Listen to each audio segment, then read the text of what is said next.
My sister once told me I wasn't smart enough for a real university, that I should stick to community college and keep my little dreams small. She laughed when I said I wanted to be a scientist.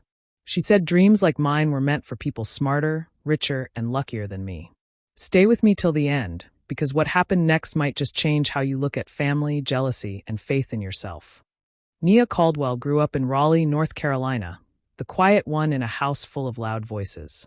She was 22, shy but brilliant, and loved spending time in the small garage behind their house, mixing old bottles of vinegar and baking soda, pretending she was changing the world. Her dream was to create clean fuel, something that could help people and the planet. But in her home, dreams were often treated like jokes. Her older sister, Marissa Caldwell, was everything Nia wasn't: confident, stylish, and working at a private research firm. Everyone in their neighborhood called Marissa the successful one. Their mother adored her, always saying, "Marissa is going places." And when Nia talked about going to a big university to study renewable energy, Marissa just smirked and said, "Stick to community college, Nia. You're not built for the big leagues." Those words hurt more than Nia wanted to admit.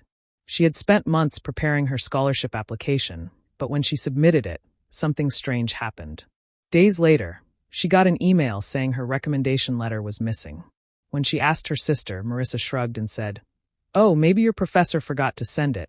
What Nia didn't know was that Marissa had convinced their mother to call the school and withdraw Nia's application, saying it was too much pressure for her.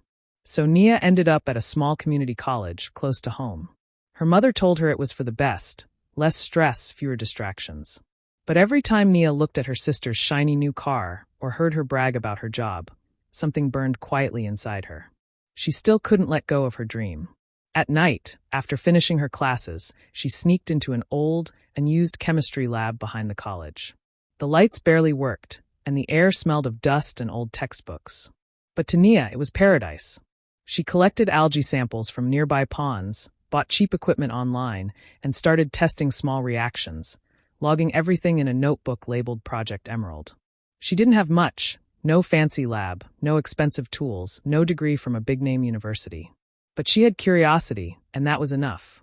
Every time she heard her sister's voice in her head saying, "Keep your dreams small," she worked harder. She didn't know it yet, but those lonely nights in that dusty lab were building the foundation of something that would one day shake the world, and prove that even the smallest dreams can light the biggest fires. Night after night, Nia stayed in that dusty old lab, surrounded by beakers, algae samples, and the faint hum of a broken ceiling fan. Everyone else went home hours ago, but she stayed, eyes focused, hands trembling slightly as she measured, mixed, and waited. Sometimes the chemicals fizzed. Sometimes they smoked. Most nights, they failed. But she kept going, writing every single step in her notebook labeled Project Emerald. It was her world, her secret, her purpose. One evening, as rain tapped softly against the cracked windows, something different happened. A sample that had always gone dull suddenly turned bright green, bubbling in a way she'd never seen before. Her heart raced. She checked her readings again and again. The numbers didn't lie. The mixture had stabilized and was producing clean energy at a fraction of the cost she had calculated before. It was small, just a few drops of biofuel, but it worked. She whispered to herself, "I did it." Her voice echoed in the empty room, half disbelief, half joy. Nia stayed up until sunrise repeating the experiment, testing it with different samples, making sure it wasn't a mistake. Each time it worked. She ran around the room, laughing quietly to herself, unable to believe that she, a community college student working alone at night, had done something researchers with million-dollar labs couldn't. The next week, a man named Dr. Lionel Graves noticed her in the lab. He was a retired chemistry professor who occasionally volunteered at the college. He saw her hunched over her workbench, surrounded by scribbled papers and glass jars. Curious, he asked what she was working on. At first, Nia hesitated. People had mocked her ideas before. But something about his gentle voice and kind eyes made her open up. She showed him her notes, the reactions, the results. Dr. Graves studied them quietly, then looked at her with disbelief and admiration. "You're onto something extraordinary," he said softly. "Do you even realize what you've created?" Nia shook her head. "I just wanted to make something clean, something people could afford." From that night on, Dr. Graves became her mentor. He brought her old equipment, helped her refine her measurements, and taught her how to test the formula properly. Together, they adjusted the ratios, improved the stability, and even gave the mixture a proper name, Emerald Fuel. It was more than science, it was hope. One weekend, overwhelmed with excitement, Nia decided to tell her family. She thought maybe, finally, her sister would be proud. But when she showed her notes to Marissa, the older woman burst out laughing. "You're playing scientist in a janitor's closet, Nia. Do you even hear yourself?" The words hit harder than any slap. Nia said nothing. She just smiled faintly, closed her notebook, and walked away. Later that night, she sat alone in the lab, opened Project Emerald again, and whispered to herself, "One day you'll see." Then she picked up her pen and kept writing. The night of the family dinner was thick with tension. Their mother had cooked her favorite dish, roasted chicken with mashed potatoes, but Nia could barely taste it. Across the table, Marissa spoke endlessly about her new promotion, her perfect office, and her company's latest research breakthrough. Every time their mother clapped and smiled proudly, Nia's chest tightened. She wanted to tell them about her progress, about how Project Emerald was almost complete, but something stopped her. The memory of Marissa's last cruel laugh still echoed in her mind. When the dishes were cleared and everyone went to bed, Nia sat on her small bed, staring at her notebook. It was sitting on her desk, right next to her flash drive, the only two places where her entire dream existed. She thought about locking them away, but sleep came faster than fear. She drifted off, unaware that someone was quietly opening her door. Marissa's heels clicked softly on the wooden floor as she stepped inside. The room smelled faintly of chemicals and paper. She glanced at the desk, her eyes settling on the green-labeled notebook, Project Emerald. A slow, jealous smile crept onto her face. She picked it up, flipping through the pages filled with calculations, sketches, and reactions. For a brief moment, her expression darkened, part envy, part disbelief. Then, without hesitation, she slid the notebook and flash drive into her bag and walked out. Days turned into weeks. Nia continued her quiet experiments, unaware of what had been taken from her. Then, one morning, she was scrolling through her phone when she froze. A headline flashed across the screen. Caldwell Industries announces groundbreaking green fuel discovery. The photo below made her blood run cold. Marissa standing at a podium, smiling proudly, holding up a small vial of green liquid. The caption read, "Chief Innovation Officer Marissa Caldwell introduces revolutionary emerald biofuel." Nia's fingers trembled. She opened the article, reading the words that shattered her world. Every detail, every data point, every calculation was hers. Her exact work. She screamed, dropping her phone, tears spilling down her face. It felt like someone had ripped the breath out of her body. When she ran to tell her mother, desperate and shaking, her words came out broken. "Mom, she stole it. Marissa stole my formula, my notes, everything." Her mother looked up from her chair, confused. "Nia, that's a serious thing to say. Why would Marissa steal from you? She has a good job. She's successful, honey." Nia's heart sank. The one person she thought would believe her didn't. She stood there, trembling, before quietly walking back to her room. That night, she stared at her empty desk, the space where her notebook used to be, and realized her dream was gone. In the days that followed, she stopped going to class. She stopped writing. Her once bright eyes dimmed, and the girl who used to believe in science and hard work in family disappeared into silence. The name Caldwell was now shining across headlines everywhere. But it wasn't hers. The months that followed were the darkest of Nia's life. Her phone was filled with news about Marissa's success, interviews, magazine covers, award nominations. Every time she saw her sister's smiling face on a screen, she felt something twist deep inside her. The girl who once spent nights dreaming of discovery now spent her days staring at the ceiling, numb and broken. Bills started piling up. Her mother's disappointment hung heavy in the air. "You could at least find a job, Nia," she said one morning, tired of seeing her daughter idle. So Nia did.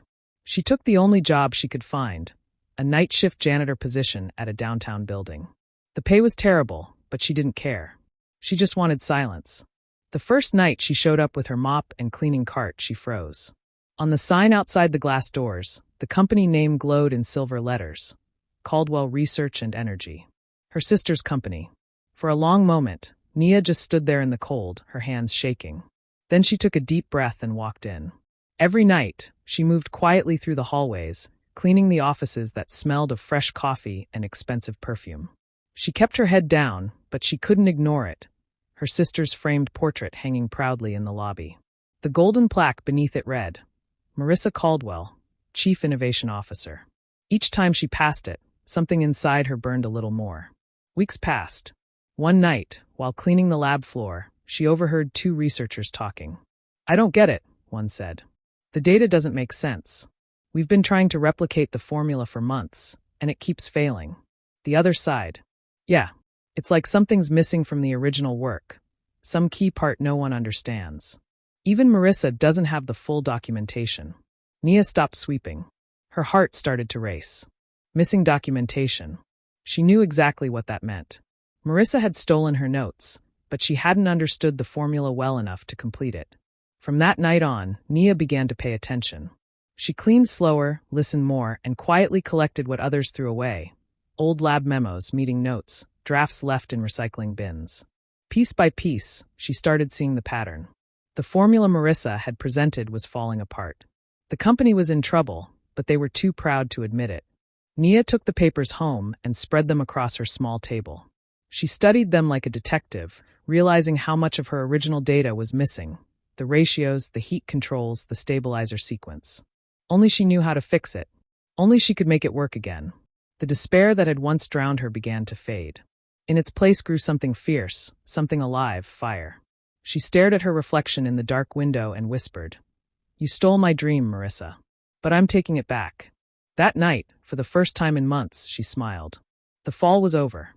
The fire had begun. The months that followed were the darkest of Nia's life. Her phone was filled with news about Marissa's success, interviews, magazine covers, award nominations. Every time she saw her sister's smiling face on a screen, she felt something twist deep inside her. The girl who once spent nights dreaming of discovery now spent her days staring at the ceiling, numb and broken. Bills started piling up. Her mother's disappointment hung heavy in the air. You could at least find a job, Nia, she said one morning, tired of seeing her daughter idle. So Nia did. She took the only job she could find, a night shift janitor position at a downtown building. The pay was terrible, but she didn't care. She just wanted silence. The first night she showed up with her mop and cleaning cart, she froze. On the sign outside the glass doors, the company name glowed in silver letters, Caldwell Research and Energy. Her sister's company. For a long moment, Nia just stood there in the cold, her hands shaking. Then she took a deep breath and walked in. Every night, she moved quietly through the hallways, cleaning the offices that smelled of fresh coffee and expensive perfume. She kept her head down, but she couldn't ignore it. Her sister's framed portrait hanging proudly in the lobby. The golden plaque beneath it read, Marissa Caldwell, Chief Innovation Officer. Each time she passed it, something inside her burned a little more. Weeks passed. One night, while cleaning the lab floor, she overheard two researchers talking. I don't get it, one said. The data doesn't make sense. We've been trying to replicate the formula for months, and it keeps failing. The other side. Yeah, it's like something's missing from the original work. Some key part no one understands. Even Marissa doesn't have the full documentation. Nia stopped sweeping. Her heart started to race. Missing documentation. She knew exactly what that meant. Marissa had stolen her notes, but she hadn't understood the formula well enough to complete it. From that night on, Nia began to pay attention. She cleaned slower, listened more, and quietly collected what others threw away. Old lab memos, meeting notes, drafts left in recycling bins. Piece by piece, she started seeing the pattern. The formula Marissa had presented was falling apart. The company was in trouble, but they were too proud to admit it. Nia took the papers home and spread them across her small table. She studied them like a detective, realizing how much of her original data was missing. The ratios, the heat controls, the stabilizer sequence. Only she knew how to fix it. Only she could make it work again. The despair that had once drowned her began to fade. In its place grew something fierce, something alive, fire. She stared at her reflection in the dark window and whispered, You stole my dream, Marissa. But I'm taking it back. That night, for the first time in months, she smiled. The fall was over. The fire had begun. One evening, as Nia was leaving the office after her cleaning shift, she heard someone call her name. The voice was warm but trembling with disbelief. Nia? Is that really you? She turned and saw Dr. Lionel Graves standing in the lobby, holding a folder and looking shocked. His once sharp gray hair was now a bit thinner, but his eyes were the same, kind, curious, and full of worry. For a moment, Nia couldn't speak. Shame washed over her. She had disappeared after her sister's betrayal, ignoring all his messages. Dr. Graves. Aye. He cut her off gently. I read the papers. I know what happened. His jaw tightened.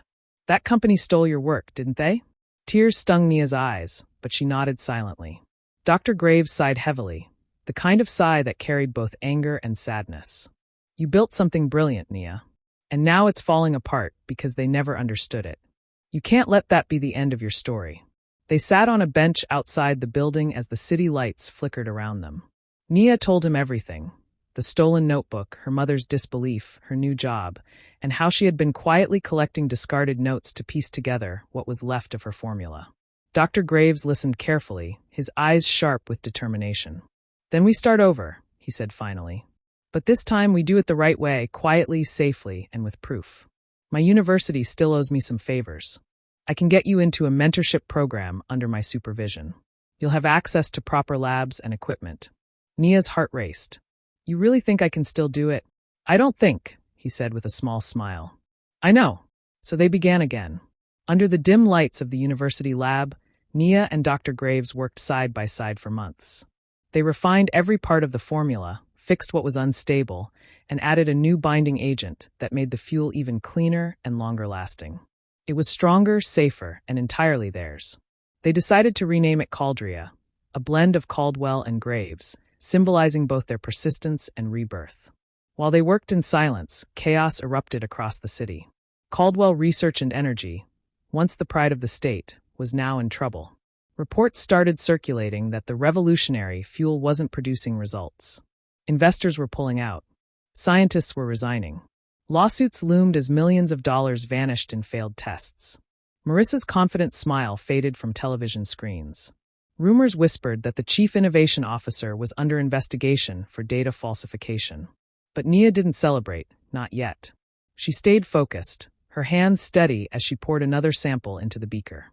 Watching the clean blue flame burn steady and strong, she whispered, "This time, no one can take it from me." Dr. Graves smiled beside her. "No, Nia. This time, the world will know exactly who you are." The day Dr. Graves told Nia that a science foundation was willing to review her work, she almost didn't believe him.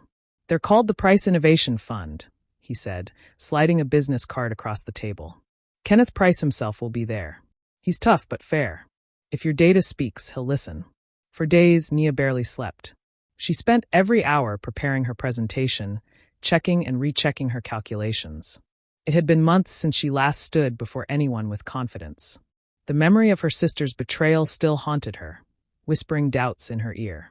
But every time fear crept in, she reminded herself of the long nights in the abandoned lab, the failures, the sleepless hours that had led to Caldria. This was her chance to reclaim what was hers. When the day came, she wore a simple black blazer borrowed from Dr. Graves' daughter and tied her braids neatly behind her head. The foundation's conference room was glass-walled and intimidating. A group of investors sat behind a long table. At the center sat Kenneth Price, tall, silver-haired, with sharp eyes that scanned everything like an X-ray. Dr. Graves gave her an encouraging nod. Nia took a deep breath and began. Her voice trembled at first, but as she spoke about algae waste conversion and the stabilizer compound, her confidence grew. She explained how Caldria could produce sustainable fuel at a fraction of the cost, using renewable materials that wouldn't harm the environment. Then came the moment of truth, the live demonstration. She placed a small beaker on the table, connected to a miniature turbine. When she lit the sample, a clean, steady blue flame ignited, spinning the turbine flawlessly. The room fell silent. The investors leaned forward, their skepticism melting into awe. Kenneth Price broke the silence with a quiet, impressive. He leaned back, studying her. "You're telling me this costs 1% of what conventional methods do?" "Yes, sir," Nia replied, her voice steady now. "And it produces 0 harmful byproducts." He tapped his pen thoughtfully, then smiled slightly. "Miss Caldwell, I think the world's about to know your name." Within a week, the Price Foundation approved her funding. They gave her access to a small research facility, new equipment, and a team of young scientists eager to learn. Under Dr. Graves' mentorship, Nia led them all, humble but focused. Months passed, and the results were undeniable. Caldria outperformed every known renewable fuel on the market. Word spread quickly. Articles appeared online, calling her discovery the Green Revolution. Her email overflowed with messages from scientists, journalists, and universities wanting to collaborate. For the first time, her name, Nia Caldwell, stood alone on the papers and reports. Not her sisters, not her family's, just hers. One evening, standing in the glow of her lab's blue flame, Nia smiled softly and whispered, "This is what you stole from me, Marissa. Not just the formula, but the belief that I could do it." Now, she knew she always could. The Washington, D.C. Renewable Energy Expo buzzed with cameras, flashing lights, and the sound of hundreds of reporters talking at once. Nia stood behind the stage curtain, her hands clasped tightly around a folder marked Caldria Fuel. She could hear the announcer introducing her. And now, the young innovator whose discovery could change the future of clean energy, Miss Nia Caldwell. For a moment, she froze. The sound of her name, spoken with respect and admiration, didn't feel real. Then Dr. Graves touched her shoulder gently. "Go on," he whispered. "This is your moment." Nia stepped out into the blinding lights, the applause echoing through the hall. She took her place at the podium, her heart racing. On the giant screen behind her glowed the words, "Federal approval granted for Caldria Fuel implementation. The future of renewable energy." Her voice shook at first, but as she began to speak, calm washed over her. "When I started this journey," she said softly, "I didn't have much, not money, not support, not even belief from those closest to me. But I had one thing, a dream that clean energy shouldn't be a privilege, it should be a right. Today, that dream becomes real." The crowd erupted in applause.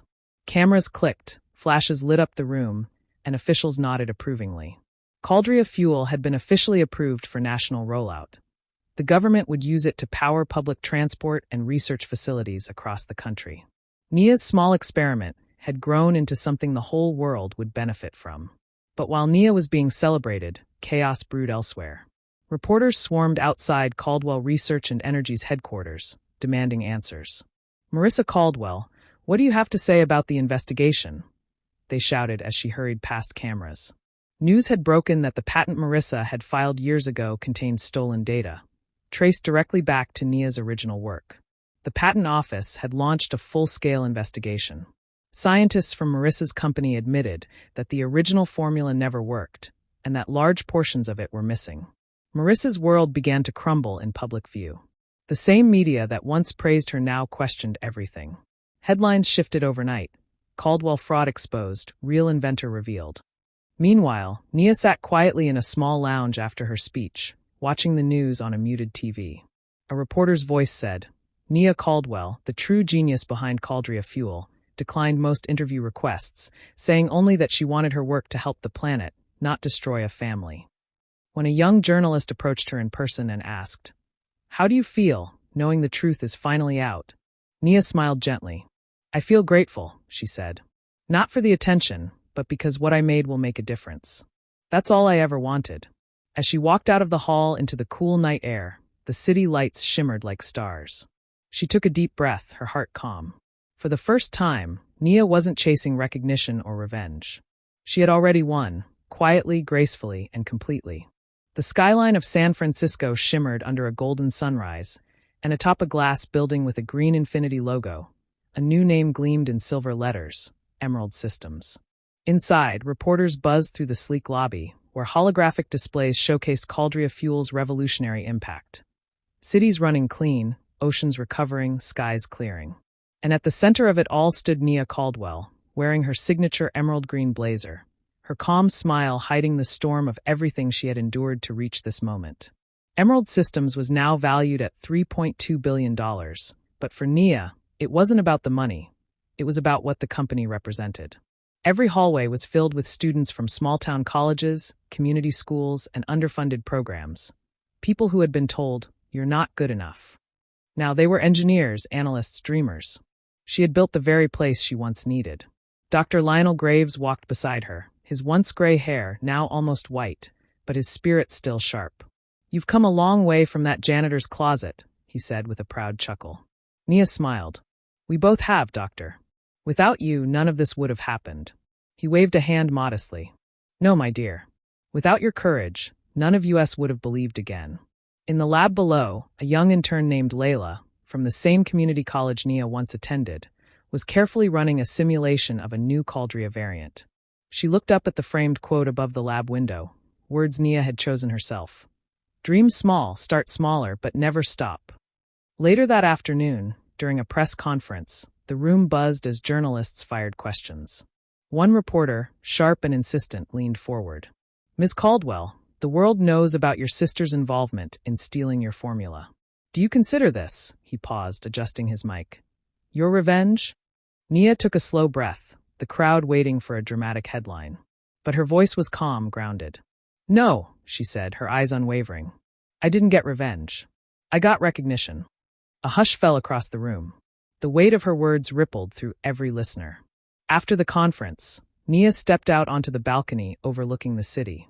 The wind carried the faint sound of traffic and life, powered now by her creation. For the first time in years, she allowed herself to breathe freely. Her phone buzzed, a message from her mother. "I'm proud of you. Marissa started therapy." "She's trying." Nia stared at the screen for a long moment, then typed back. "That's good. We all need to rebuild something." As the sun dipped low, casting an amber glow on the city, Nia turned back toward her office.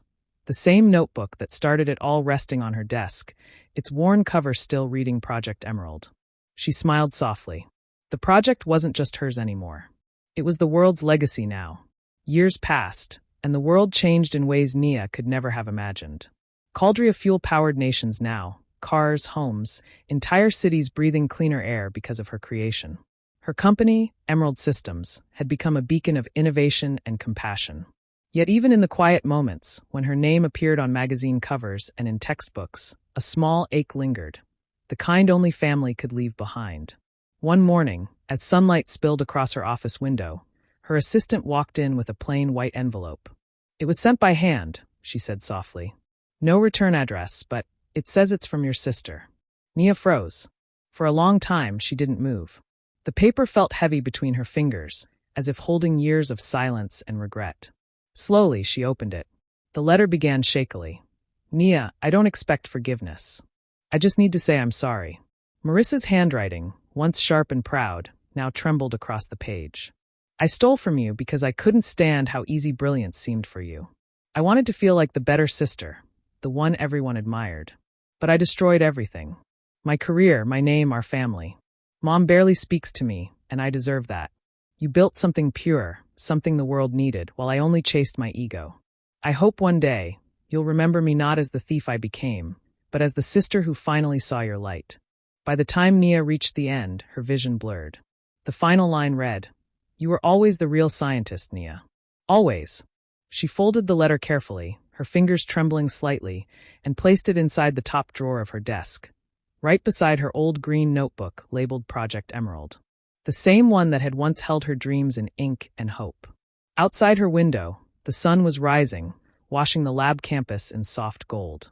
Students, many from community colleges like the one she once attended, were arriving for their morning research. She could see them through the glass, laughing, carrying notebooks filled with wild ideas of their own. Nia stood by the window, her reflection merging with the sunrise. For a moment, she thought about Marissa, where she might be now, what she was doing. There was no anger left, just a quiet sadness and a strange peace. She whispered into the light, her voice almost carried away by the morning air. "You were right about one thing, Marissa. I stuck, just not the way you thought." Then she smiled, a small, knowing smile. Because this wasn't revenge. It wasn't triumph. It was something far greater, vindication. The kind that didn't need applause or headlines. Just the quiet hum of progress and the warmth of the sun rising on a life rebuilt from ashes. Do you think Nia was right to walk away and let success speak for her instead of seeking revenge on her sister? I'd really love to hear your thoughts in the comments below. And if stories like this inspire you, make sure to hit that subscribe button, give it a like, and turn on the notification bell so you never miss a new one.